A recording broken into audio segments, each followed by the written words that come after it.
ज्ञान की अभिलाषा हर किसी को होनी चाहिए। जहाँ ज्ञान अपनी ज़रूरत बन जाती है, जहाँ ज्ञान हमें चाहिए ऐसी स्थिति मन की होती है, तभी गुरु की आवश्यकता बढ़ जाती है। यानी जब ज्ञान अनुभूति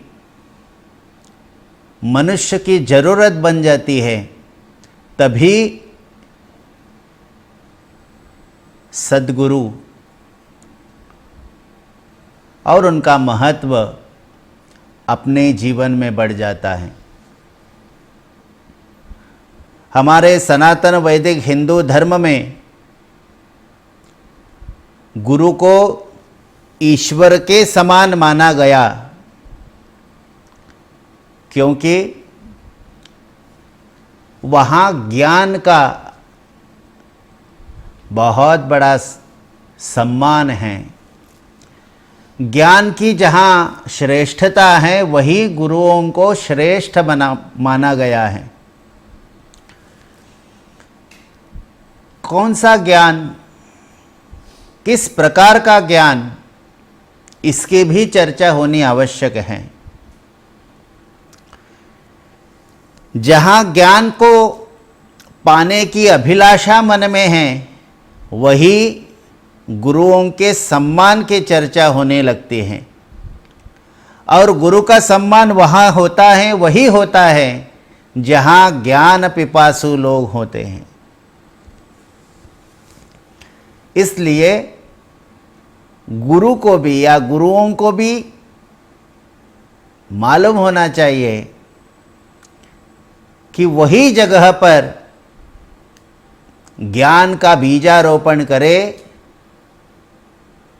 जहाँ उस प्रकार की मिट्टी, मन की मिट्टी उपलब्ध हो।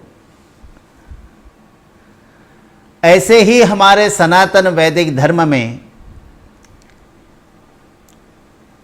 ज्ञान के साथ साथ गुरुओं को पूजा गया है, क्योंकि ज्ञान की वहाँ श्रेष्ठता है। ये धर्म हमें ज्ञान प्रधान मिला है। ज्ञान की श्रेष्ठता जिस धर्म में सर्वोपरि मानी है, वो धर्म है सनातन वैदिक हिंदू धर्म। इसलिए जो भी खुद को सनातन वैदिक हिंदू धर्म का अनुयायी मानता है, हिंदू मानता है, उनको ज्ञान जरूर स्वीकार करना चाहिए। उनको ज्ञान सीखना चाहिए और ज्ञान गुरुओं से सीखना चाहिए। किस प्रकार का ज्ञान गुरुओं से सीखना चाहिए?